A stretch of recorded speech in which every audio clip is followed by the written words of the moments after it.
Angin puting beliung menerjang permukiman warga di Kecamatan Cimenyan, Kabupaten Bandung, Jawa Barat. Detik-detik terjadinya angin puting direkam warga pada Minggu sore. Angin bertiup dari utara mengarah ke selatan hingga memporak-porandakan bangunan rumah warga. Tak hanya menghancurkan atap rumah, beberapa material bangunan terbuat dari kayu hancur diterjang angin puting. Minggu malam warga bersama Polsek Cimenyan mendata rumah warga yang terdampak dan mendapati bangunan rumah warga yang hancur. Ya ceritanya Bapak lagi di atas itu ada angin itu dari situ Bapak diam di sana, tapi di situ juga habis sampai diam berdiri di situ, tahu-tahu datangnya sebelah sana. Bencana alam puting beliung yang mengakibatkan 2 desa, 1 kelurahan yang terkena dampaknya.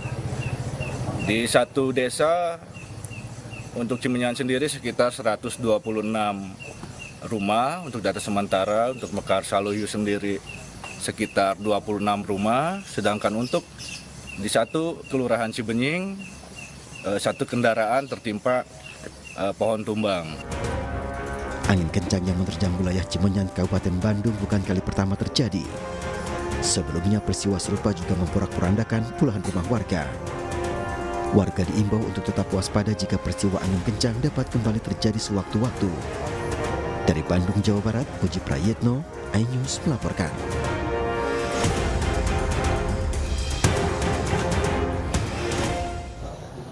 Ya, pemirsa, kecelakaan maut terjadi di ruas tol Semarang-Batang, Jawa Tengah, kilometer 375A. Ya, 7 orang meninggal dunia dan 4 orang lainnya luka-luka.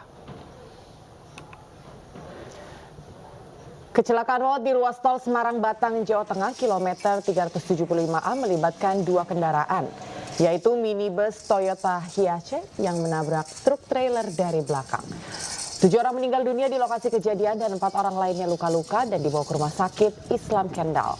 Dan hingga saat ini tim dari Polda Jateng masih melakukan proses evakuasi sekaligus menyimpulkan data lapangan.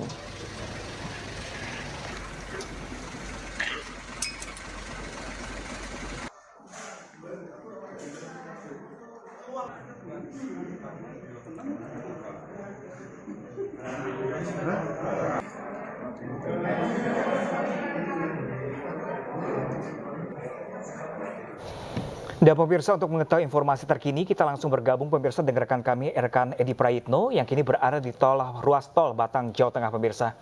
Halo, selamat siang rekan Edi, bagaimana proses evakuasi, apakah seluruhnya berhasil dievakuasi dengan selamat? Selamat siang, dapat saya laporkan di lokasi kejadian bahwa sekitar pukul setengah 8 pagi tadi kecelakaan terjadi di ruas tol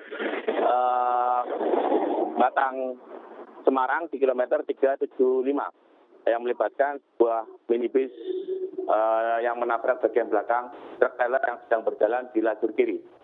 Dilaporkan 7 orang meninggal dunia dan 7 lainnya luka-luka, semuanya sudah dibawa ke Rumah Sakit Islam Wuleri Kendal.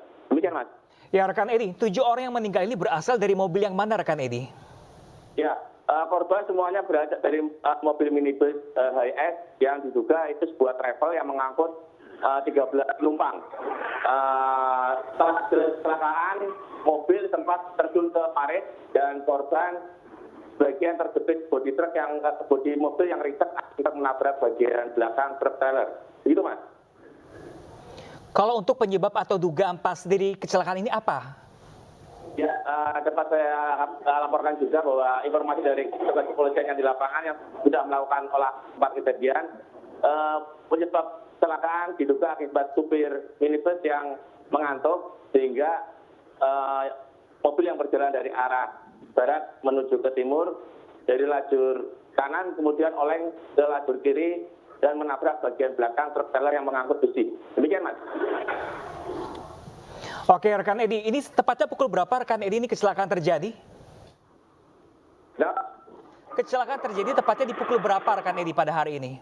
Ya, kecelakaan terjadi di kilometer 375 ruas Batang Semarang, tepatnya di Desa Tawangan, Kecamatan Geringsing, Kabupaten Batang. Oke. Dapat saya laporkan juga, ini lokasi kejadiannya seperti ini yang bekas kecelakaan. Jadi truk berhenti berjalan di lajur kiri, kemudian dari arah belakang mobil minibus menabrak dari belakang. Setelah menabrak, langsung oleh ke kiri lagi dan masuk ke dalam parit. Kejadiannya terjadi pada pukul berapa, Pak Edi? Ya, kejadian diperkirakan pukul 07.30, tepatnya waktu itu masih dalam keadaan ramai sehingga supir minibus diduga sedang mengantuk sehingga langsung oleh ke kiri, gitu Pak. Ya, ini ada 7 orang meninggal dari mobil minibus tersebut. Apakah bagaimana kondisi sopir saat ini? Ya benar, 7 orang meninggal di lokasi kejadian, semuanya sudah dievakuasi ke Rumah Sakit Islam Mulyari Kendal. Sementara korban luka juga masih dalam penanganan di unit gawat darurat Rumah Sakit Islam Mulyari Kendal. Semuanya berasal dari berbagai wilayah karena diduga minibus tersebut adalah travel. Begitu Mas. Kondisi supir seperti apa? Kondisi supir belum bisa diminta keterangan karena masih luka-luka dan penumpang juga belum dapat diminta keterangan. Tapi dari keterangan supir truk sendiri mengaku bahwa dia berjalan di lajur kiri dengan kecepatan rendah. Terus dari belakang minibus tiba-tiba langsung oleng dari kanan ke kiri langsung menabrak bagian belakang dan kemudian masuk ke dalam parit ke dalam sekitar 3 meter. Gitu Mas. Ya, ini cukup banyak rekan Edi, 7 korban meninggal dunia dan beberapa orang terluka. Ini dibawa ke rumah sakit mana rekan Edi? Ya, semua korban baik meninggal maupun luka-luka dibawa ke Rumah Sakit Islam Mulyari Kendal dan saat ini masih dalam penanganan. Sementara bangkai kendaraan yang terlibat kecelakaan sudah dibawa oleh tim dari Jasa Marga menuju ke gerbang tol. Polisi juga dari Polda Jawa Tengah dan Polres Batang sudah melakukan olah TKP untuk mengetahui penyebab pasti kecelakaan ini. Demikian Mas. Oke, baik. Rekan Edi, kami masih akan menunggu informasi terbaru dari Anda. Terima kasih rekan Edi. Dan pemirsa, kami akan menghubungi di Lantas Polda Jateng. Pemirsa, ada Bapak Agus melalui sambungan telepon. Assalamualaikum. Waalaikumsalam warahmatullahi wabarakatuh. Pak Agus ini bisa diketahui Pak Agus, duga penyebab pasti dari kecelakaan ini apa Pak Agus? Dari Presiden sama ini Direktur Polda Jawa Tengah dan Polres Batang masih melakukan olah TKP. Jadi kita tidak bisa menyimpulkan penyebabnya apa. Tentunya nanti akan kita pelajari dulu dari olah TKP itu akan kita identifikkan apakah diduga penyebab kecelakaan itu nanti akan kita simpulkan setelah penjalanan olah TKP. Apakah kecepatan tinggi, apakah ngantuk atau capek atau kondisi kendaraannya ini dalam proses olah TKP dan nanti akan dilakukan FGD. Oke, Pak Agus, kami mendapatkan kabar di awal bahwa mobil yang menabrak ini adalah salah satu mobil travel. Benar demikian, Pak Agus? Betul, memang yang menabrak dari belakang itu mobil Hiace, diperkirakan travel. Nanti kita ambil keterangan dari sementara itu kan masih selamat. Kepastian daripada informasi. Pak Agus mungkin bisa memastikan kami dengan jelas, Pak Agus, jumlah korban yang meninggal, Pak Agus ada berapa, Pak Agus, yang berasal dari mobil travel itu apa dari mobil yang ditabraknya, Pak Agus? Baik, terima kasih. Kebetulan kami juga segera ke TKP, lokasinya tidak terlalu jauh dari Polda. Kami lakukan evakuasi, kami ada di lokasi, termasuk juga mimpin olah TKP. Dan setelah dari TKP, kami juga langsung menuju ke rumah sakit memastikan jumlah penumpang berapa, jumlah korban berapa, dan saat ini sedang pendalaman identitas daripada korban. Jadi jumlah penumpangnya 14, meninggal dunia 7 masih dalam perawatan di Rumah Sakit RSI Kendal. Ini kami sudah ke TKP juga dengan dasar harga, sehingga saat ini masih pendalaman identitas, termasuk juga beberapa yang sudah dimintain keterangan, nanti akan kita ambil keterangannya. Ya, Pak Agus, ini kan memakan korban jiwa ya Pak, ada 7 orang dan bahkan ada juga yang luka-luka dan bahkan sampai saat ini kondisi supir informasinya masih dirawat begitu di rumah sakit. Tapi nanti setelah olah TKP dan kemudian pendalaman yang dilakukan sudah selesai, kira-kira proses hukumnya akan seperti apa Pak? Ini masih dalam proses ya. Jadi peristiwa kecelakaan betul, diduga tidak menyapa masih dalam proses olah TKP, dan nanti proses penyidikannya perlu waktu karena keterangan-keterangan saksi yang berada di dalam Hiace kita ambil keterangannya, termasuk juga sopir tronton yang ditabrak. Ini sudah kita amankan juga, termasuk sumber dan barang buktinya. Jadi proses penyelidikan sedang berjalan, proses penyelidikan juga nanti tentunya kita akan sampaikan proses penyidikannya. Ya, Pak Agus, ini bisa diceritakan Pak Agus kronologis dari kecelakaan dan ini sebenarnya tujuan dari arah kemana, arah dan tujuan dari mobil trailer tersebut mau kemana Pak Agus? Begini, jadi itu satu arah ya, jadi semuanya menuju ke Solo arah timur, tepatnya di kilometer 375 di wilayah Batang. Jadi Hayes menabrak dari belakang sisi sebelah kiri. Jadi setelah itu baru terlempar ke parit sebelah kiri. Jadi satu jalur. Sementara demikian nanti di proses penyidikan nanti akan kita sampaikan peristiwa yang sebenarnya, tentunya nanti setelah kita mengambil keterangan saksi baik dari penumpang termasuk juga dari supir daripada truk. Kondisi terakhir para korban seperti apa Pak Agus? Yang ada di rumah sakit tadi saya lihat satu persatu, jadi masih dalam perawatan, luka-luka berat, luka-luka ringan masih dalam identifikasi kedokteran. Nanti kami catat dan tentunya kita akan informasikan ke keluarganya, karena dari jasa marga sudah mencatat juga segera menghubungi keluarganya untuk kaitannya dengan urusan jasa marga.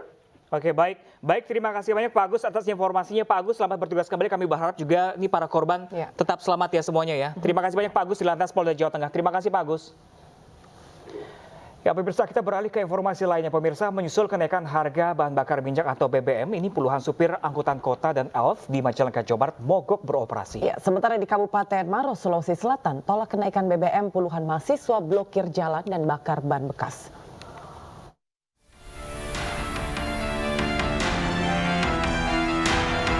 Puluhan armada angkutan kota dan elf jurusan Sumberjaya Rangka Galuh melakukan aksi mogok dengan memparkirkan kendaraan di pinggir jalan. Aksi mogok yang dilakukan spontan oleh puluhan sopir angkot dan elf ini dilakukan pasca kenaikan bahan bakar minyak oleh pemerintah untuk jenis Pertalite, Pertamax, dan Solar.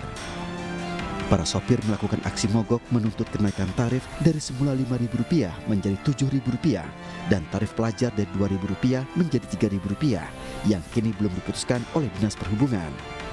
Akibat aksi mogok sopir ini, warga terlantar tidak bisa menggunakan transportasi angkutan kota. Karena ingin tarif harga angkutan naik. Awalnya berapa? Awalnya misalkan Raja Galuh 5.000, pengennya sekarang 7.000. 7.000. Anak sekolah tadinya 2.000, pengennya 3.000 yang jauh. Itu banyak armada yang aksi mogok ini? Banyak. Berapa puluh? Ya, kurang lebih banyak sih Pak, sama elop angkot. Jadi jalur ini kan jalur elop sama angkot. Di Kabupaten Maros, Sulawesi Selatan, puluhan mahasiswa yang tergabung dalam Himpunan Pemuda Pelajar Mahasiswa Indonesia melakukan aksi unjuk rasa menolak kenaikan harga bahan bakar minyak. Dalam aksinya, para mahasiswa ini membakar ban bekas dan menutup akses jalan Trans Sulawesi. Selain menutup akses jalan, mahasiswa juga menyandera sebuah truk tangki berisi semen untuk dijadikan panggung orasi.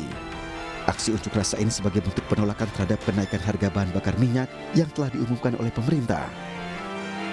Jadi tentunya kebijakan yang diambil oleh Bapak Presiden Joko Widodo dengan menaikkan harga BBM ini tentu sangat meresahkan seluruh masyarakat Indonesia, terkhususnya masyarakat yang memiliki pendapatan di bawah 2 juta sebulan. Setelah melakukan aksi unjuk rasa dengan pengawalan ketat pihak kepolisian, puluhan mahasiswa membubarkan diri dan berjanji akan kembali turun ke jalan dengan membawa massa yang lebih banyak. Dari Majalengka, Jawa Barat dan Kabupaten Maros, Sulawesi Selatan, Tim Liputan iNews melaporkan. Pemirsa, selain di daerah hari ini di Jakarta juga akan ada unjuk rasa kenaikan harga BBM dan langsung saja kami akan tanyakan, ada rekan kami di kawasan Patung Arjuna Wiwaha, ada Yasmin Atania. Halo, selamat siang Yasmin, apakah saat ini sudah terlihat para pendemo berada di lokasi tempat Anda melaporkan sekarang? Ya, selamat siang Anggi, Pram, dan juga pemirsa. Sejauh ini kami memantau belum terlihat adanya pergerakan dari aksi massa yang nanti pada pukul 13 waktu Indonesia Barat akan melakukan demonstrasi terkait dengan penolakan terhadap kenaikan harga BBM yang sudah terjadi sejak 2 hari yang lalu. Hari ini pengurus besar pergerakan mahasiswa Islam Indonesia akan melaksanakan aksi unjuk rasa di sekitaran Patung Kuda Jakarta Pusat ini nanti pada pukul 1 siang. Kemudian diperkirakan akan ada sebanyak 2.000 kader yang dikerahkan turun ke jalan untuk menyuarakan tuntutannya kepada pemerintah. Adapun untuk situasi terkini di sekitaran kawasan Patung Kuda untuk terpantau kondusif, untuk arus lalu lintas pun terpantau ramai lancar, baik itu dari arah Tamrin menuju Harmoni maupun sebaliknya terlihat lancar. Belum terlihat adanya penutupan arus atau pengalihan arus yang dilakukan oleh pihak kepolisian, karena memang nantinya apabila masa aksi yang datang dalam jumlah yang banyak kemudian mengganggu kepadatan kendaraan atau arus lalu lintas kendaraan, maka nanti akan dilaksanakan pengalihan arus di sekitaran Patung Kuda ini. Kemudian terkait dengan persiapan yang dilakukan oleh petugas gabungan baik dari TNI, Polri dan juga Satpol PP memang sudah dilakukan sejak pagi hari tadi pada pukul 8:30 pagi sudah dilaksanakan apel untuk persiapan dalam aksi demonstrasi yang akan dilakukan nanti. Saat ini juga kendaraan taktis dan juga kawat berduri sudah dipersiapkan menjelang aksi demonstrasi yang akan dilakukan nanti. Oke, baik. Terima kasih banyak rekan Yasmin Atania langsung dari kawasan Patung Arjuna Wiwaha Jakarta, dan kami masih akan menunggu kabar terbaru dari Anda. Selamat bertugas kembali. Ya, pemirsa, video seorang kepala desa di Gresik menggagalkan dugaan pungutan liar oleh oknum polisi patroli Jalan Raya di pintu keluar tol Lebani, Gresik ini viral. Ya, video berdurasi 1 menit sampai puluhan detik ini beredar luas di masyarakat.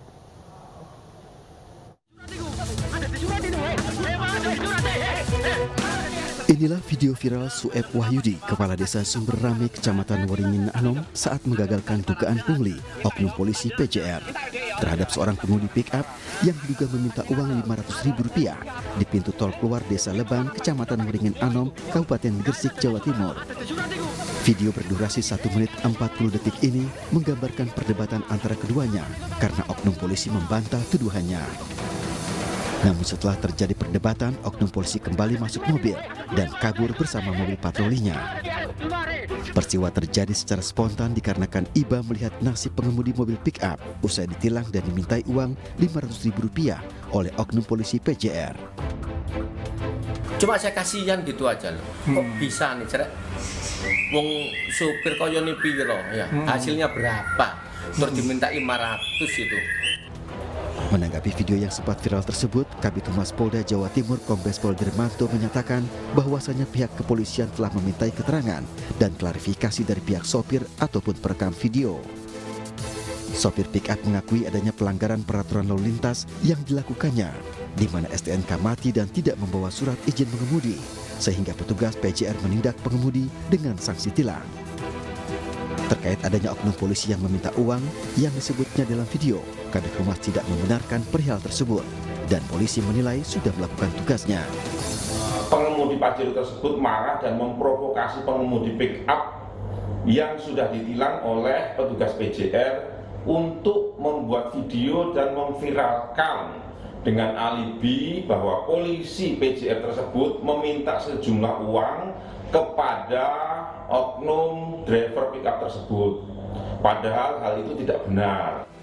Dengan adanya peristiwa tersebut, pihak pengemudi pick up sudah membuat pernyataan jika surat kendaraannya mati dan tidak membawa SIM. Dari Gresik dan Surabaya, Jawa Timur, Agus Ismanto, iNews melaporkan. Kita beralih ke informasi lain, pemirsa. Seorang balita mengalami luka serius di seluruh tubuhnya akibat penganiayaan di Kabupaten Blitar, Jawa Timur. Mirisnya, pelaku penganiayaan adalah orang tua asuh dari sang balita.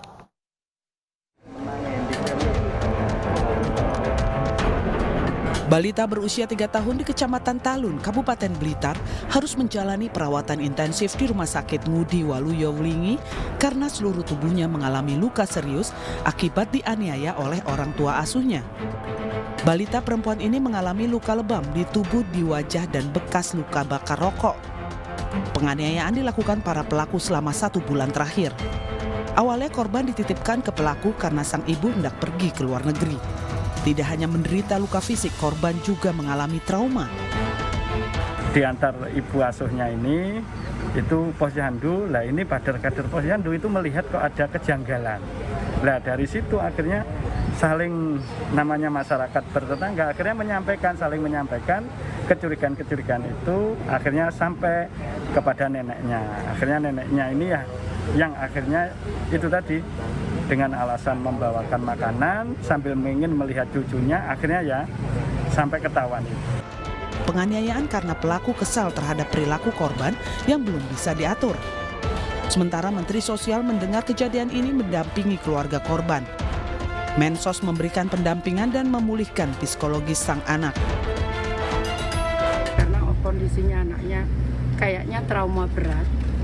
Jadi ini staf saya, direktur anak masih di sini untuk kita tinggal nanti menangani masalah penganiayaannya dan menangani masalah karena ibunya saya minta sudahlah nggak usah pergi karena anaknya kayaknya trauma dan nggak mau sama siapapun, kayaknya maunya sama ibunya saja karena mungkin ya ada traumanya. Kini pelaku penganiayaan yang merupakan suami istri tersebut telah ditangkap oleh Satreskrim Polres Blitar. Dari Blitar, Jawa Timur, Robi Rituan, iNews melaporkan. Pemirsa, pasangan suami istri di Kabupaten Luwu Timur, Sulawesi Selatan resmi ditetapkan tersangka karena mengadopsi anak luar nikah oknum polisi. Dan oknum polisi tersebut kekasihnya itu melahirkan anak luar nikah dan menelantarkannya.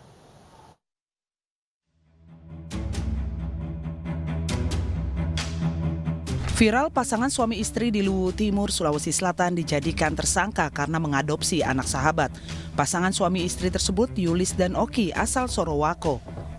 Yulis dan Oki awalnya mengadopsi anak RE yang merupakan oknum anggota Polda Sulawesi Selatan dan RI karyawan kontraktor.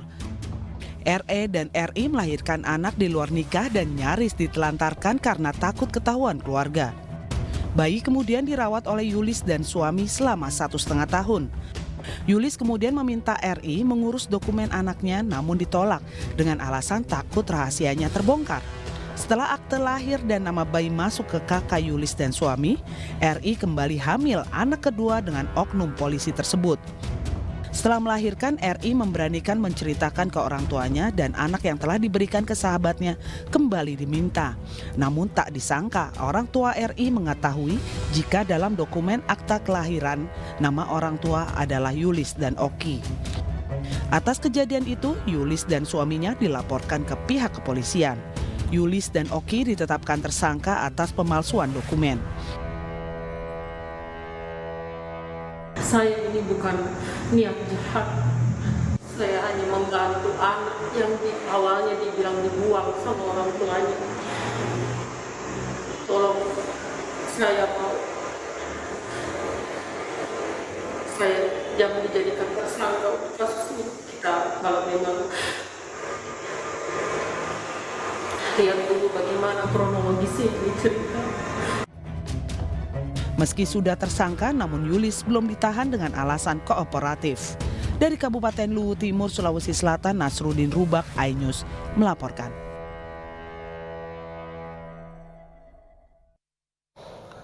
Sementara itu, pemirsa, kasus penembakan yang menewaskan seorang pedagang nasi goreng di Tegal, Jawa Tengah terungkap.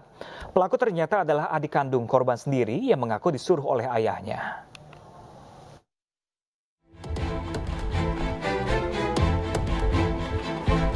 Satreskrim Polres Tegal, Jawa Tengah berhasil mengungkap kasus penembakan seorang pedagang nasi goreng di Desa Pedes Lohor, Tegal, Jawa Tengah. Korban ditembak di rumahnya pada Selasa 30 Agustus lalu. Sempat dirawat di rumah sakit, namun akhirnya meninggal dunia akibat luka tembak di kepala. Dari penyelidikan, terungkap otak pembunuhan adalah Tarwat, ayah kandung korban sendiri. Sedangkan pelaku penembakan adalah Dirto yang merupakan adik korban. Kepada penyidik, Tarwat mengaku kesal kepada korban karena sering membuat masalah dan meminta uang kepadanya.